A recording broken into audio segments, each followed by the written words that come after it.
I've told you before, you guys are my favorite duo, and Abandoned Oh, thank you, Luncheonette man. just Thank you. in college was really changed my whole outlook on music because I love Texas songwriter stuff and everything, but I really came from being from Louisiana, a real R&B background and everything, and you guys really combined the two things to me. You had those songs with great sensibility, but you had great R&B Yeah. feel Well, too. we that record was a perfect storm of we had Arif Mardin and we had Atlantic Studios, and he surrounded us with the greatest players in New York at the time, Bernard Purdy and those guys, and we had the songs, I and was gonna say, the great whole players thing like great kind of songs, man. yeah, it all kind of came together. To this day, that's my favorite record. That's just there's something about that early in your career when you got all this energy, and there's a thing that happens, and it was magic. So But that's a different kind of energy too, and I really feel like Kevin McKendry's a good buddy of mine, and he I love really Kevin. brags on your songwriter sensibility, which I'm not surprised. And I watch enough Daryl's House to know, he's pretty sincere and genuine. But I mean, you guys were a big part of pop culture too. Oh. I mean, I think, and I love just like John Lennon always made me smile, because he didn't he was into pop culture. Oh, yeah. And he just loved when the people asked him about the songs that he was liking at the time. It was never Right. that deep introspective thing that you would think he would come up with, Mm-hmm, like Dylan might say if he talked. Right. If he talked. But he I- would always say, whatever, some fun pop thing Yeah, that was on yeah. the radio. Right. And I sort of got the impression, and during the Man-Eater, era, that you guys were kind of, shrugging your shoulders and going, let's make some fun music. Hey, you know what? We just wrote the songs we wrote. Those songs were written, as being a songwriter, where the circumstances, the people, the place. Usually in those days it was New York City. That song Man Eater, that's about New York City. I mean, everyone thinks it's about a girl, but it's not. But that's okay because it Could kind have of been about Nashville. well, you know what? The way Nashville's moving, you never know, man. It's this place is just bumping. I'm telling you, I got a chance to experience this explosion because we bought our little place here in 2009, right before the flood, and so I've kind of seen that whole modern Nashville explosion, which has been great.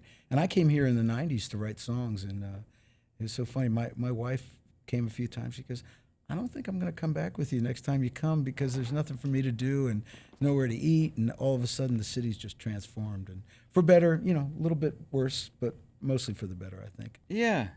Well, you've been here for how long? I have since '79. Oh, well, But it's a yeah. whole different perspective. Yeah, but even Willie went back to Texas because Nashville was so tough. I mean, he wrote songs about it in the '60s, and I think it's always been an attitudinal thing, and it's always been a little cliquish. I noticed that in the '90s when I came here. Mm-hmm. I thought I was going to blow in here and just like kind of, I'm going to write a country song or have a big hit. And I learned pretty quick that, it was a little bit of an old boys club. Yeah, there's that, but there's also learning how to write that song too. Yeah, which I wasn't very good at, to be Yeah. honest with you. I never could and me figure either. it out. You already had a great career going. I was, grew up in the whole Austin, Texas scene, touring with Jerry Jeff and all that stuff, and went to New Orleans. I'd always made a good living banging on my guitar. I'd written my own songs. I wasn't, never had a cover band or anything per se. Yeah. And, I got to Nashville, and a lot of major publishing companies, because of some friends, opened their doors to me, listened to my songs, and then I could never get them back on the phone. I'm like, oh. Yeah. But I started studying what was going on, and simple songs like "Help Me Make It Through the Night." I started realizing, oh, I think I'm starting to understand what's going on here, and they're very simple, beautiful. They've gotten much more complicated, but there's an underlying formula, and I'm not talking about broke country or whatever necessarily, but even the great songs, I Drive Your Truck, or what are the songs that I lean to, or the things Miranda's doing, there is an underlying thing going on, and you have to kind of get in the water here and go with the flow and feel the melodies that are going, and lyrically how things are working. I understand exactly what you're saying. However, on the business side, and you probably won't remember this, but I remember this very clearly. When I first met you and Ronnie, I met you in the lobby of one of the buildings. It was either RCA or Arista, I can't remember. You guys were in there for some reason. I was waiting to see somebody. I can't remember who it was, head of A&R or something, because I had a bunch of songs I wanted to like pitch and things like that. And I remember you guys came out, and I met you, and then I walked into this meeting, played him a bunch of my songs, and it was an eye-opening experience because he said to me, he goes, "Why don't you come back and we'll write a song together?" And that was it. And it clicked in my mind. I went, "Oh, I see." Was that Tim, maybe? I can't remember who it was. Huh. But I can't remember. But I realized that what I was bringing to the table wasn't going to cut it. But it was more like, if you want to be part of this community and part of this world, you come back and pay your dues, spend some time, you know. And I learned a lot from that moment, you know. And it's funny, I didn't come back for a while. And when I came back, I made sure that I was going to be committed to being here and being part of the music community. And I just, it's a great community. It's been the best thing that's ever happened to me. Yeah. And I think you're respected as a part of this community. Oh, thanks.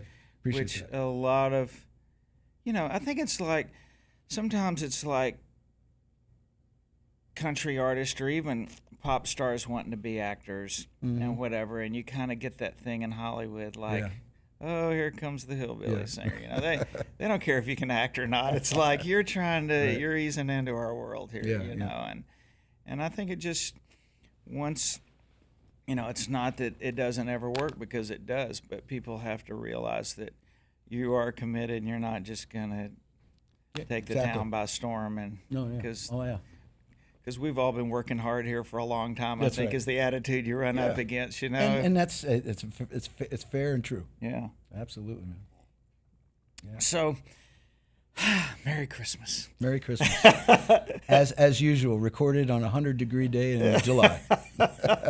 Everybody does it, puts up the Christmas lights and whatever like that. Oh, we didn't even go that far, man. We just, I was working with the Time Jumpers, and those guys. Oh, fun, sure. They're so good. Yeah. And man, I wrote this song about 2 years ago with a couple friends, and we wrote it for a guy who does a big band thing, and he wanted a swing Christmas song, and we wrote it, and he recorded it, and he did his version of it.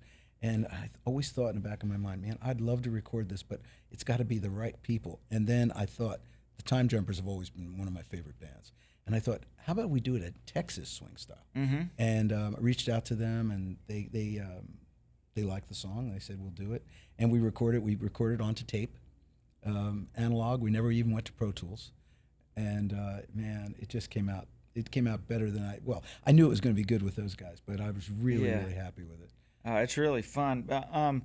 So do you have any history with Texas music or Texas swing or anything? I don't. Just like it? I have a history with big band music. My parents were big band fans coming out of World War II, of course. My dad was too, big Gene Krupa fan. And my dad and mom we'd be in the car when I was a little kid, and we moved to Pennsylvania because I was born in New York City. Moved to Pennsylvania, but my whole family was in New York. So every weekend, my parents were homesick, and they would drive to New York City with me and my little sister in the back of the old '47 Chrysler. And when we get close to New York, on the radio would come this show by a DJ called Marvin Block called Make Believe Ballroom, and he played all the big band songs. And my dad would say, "That's Lionel Hampton, that's Benny Goodman, that's Tommy Dorsey, And so that music's been in my head, and I like to play swing music. It's just I've never had the vehicle to do it. And this song, when we wrote this song, all of a sudden it was there, and I thought, well, the Time Jumpers will put a twist on it that I could never do, by myself. And you know how good they are. Yeah. So the whole thing with the triple fiddles and the whole bit. So it was a new experience for me, and a new experience to be able to sing a song like that and craft my vocal to work in that vibe. So yeah, I'm really it turned out great. There's a lot of similarities between big band Oh, yeah. music and swing music. Well, It's all that. Oh, exactly. You Just know, just have the fiddles do what the horns were doing. Yeah. Basically. Uh-huh. Oh yeah, yeah. it's fun stuff. What was Christmas like for you as a kid? Well, the side of the family that we oriented toward was my mom's side of the family, which was an Italian family. And so I was the youngest. Well, I was the first grandson in an Italian family, and being a boy, that puts you in an exalted position. So my grandmother, she didn't speak English, and she wouldn't allow anyone in the kitchen when she was cooking, but she allowed me in the kitchen. So I would sit there at the table, and she would speak to me in Italian, and she would be cooking meatballs and lasagna and all this stuff, right? Because we didn't have Christmas turkey and ham; it was lasagna. So, and she would always give me the first meatball. I was like the boy king, And so I never batter off the cake there. Yeah, man, I never forgot that my whole life. So now when we have our family Christmas, I taught my son how to do it. We make lasagna. Oh, cool. And we do it in the old school way, the way she did it. And so that's kind of a tradition with us, And I just try to visit my folks. My folks still live in Pennsylvania. They're still that's alive. great, My really. dad's 93. Oh, He's man, still that's driving. special. Don't ask me Wow. why or how. And I'm very close with my wife's family in Kankakee, Illinois. They live on a farm there, and cool. we go visit them and hang out at the farm. So that's pretty much our Christmas. That's nice. What'd you do for gift giving when you were a kid besides a meatball? So, Oates, what'd you get for Christmas? Well, I got a meatball. Yeah, I got a meatball. Hey, I was happy. I Yeah. was happy with the meatball. Let's see, gift giving. I think pretty modest, really, to be honest with you. Remember something really special that you got that? When I was a little kid, I wanted a go-kart so bad, and my dad would not get me one. So the first thing I did when I made some money in the early 70s was I bought a go-kart and went go-kart racing out on Long Island. So that was a big deal. But, it was a guitar. We drove to New York City once again. We went to Manny's Music on 48th Street, and my parents bought me a guitar. And it was funny because in a pawn shop right next to Manny's, there was this Strat. And it was an old beat-up Strat. Now, I'm talking about an old beat-up Strat in the late 50s. Yeah. And it was beat up. It had a cigarette burn in the headstock. And I remember I wanted it so bad. And my mom said, "Oh, Johnny, we can't buy that. That's an old beat-up guitar. You want a new guitar, right?" And I'm like, "No, I want that one." And she's, no, you want a new guitar." And I was like, "All right, whatever." So we go to Manny's and bought kind of a cheaper new guitar. And I always think back, man, if I only had that Strat. Yeah, well, it's kind of the same way for me. I remember when I got to where I was playing, I had an old, $100 guitar, and I worked real hard on it, played all the time and whatever. And I think it was when I graduated from high school, my dad said, "I want to get you a decent guitar. I think you've earned it." Yeah. And I was actually playing coffee houses and stuff with this old beat up thing I had, and I said, "Awesome," and I just wanted a Les Paul, a Black Beauty. That's all. I couldn't wait, man. I was headed to Dallas to get me one. Right. He goes, "What kind do you think you're gonna get?" And I said, "I'm gonna get a Les Paul." He goes, "What's that?" And I said, "Yeah, it's what Dwayne Allman plays. Yeah, yeah. Whatever." He Yeah. said, "Oh no, I don't want you to get an electric guitar." He said, "Get an acoustic." I'm like, "No, Dad," because "You want me to buy you one?" He goes, "I'll buy you an acoustic guitar. If you want to earn some money and get an electric, you can get whatever you want." So I went and bought a Martin, but And you still have it, right? yeah, it's got a big bottom's busted out of it. I talked my dad into singing "Hey Good Looking" on a horse for a movie I was making in college, and he fell off the horse and busted it, and I got Gruen to put the whole thing back together, but left the hole in it, put all the struts back like they were Same supposed way. to be. Oh, that's cool. Well, congrats, man. I appreciate you coming in and Well, thanks, visiting. man. This and was nice casual conversation. I oh, like that. absolutely. Very And, cool. and folks will really be fun to see what you're up to and to hear this record. I know. Thanks, it's a good man. one. Well, I appreciate it, and hope we get the word out, and maybe Christmas is to come. We'll still be listening to it. Absolutely. if Look the forward stars to align. we talk about writing a song all the time. I don't know what the heck we're waiting for. Well, I guess but that's going to be the next I step. look forward to it. You got All it, right, bud. pal. Thanks, man.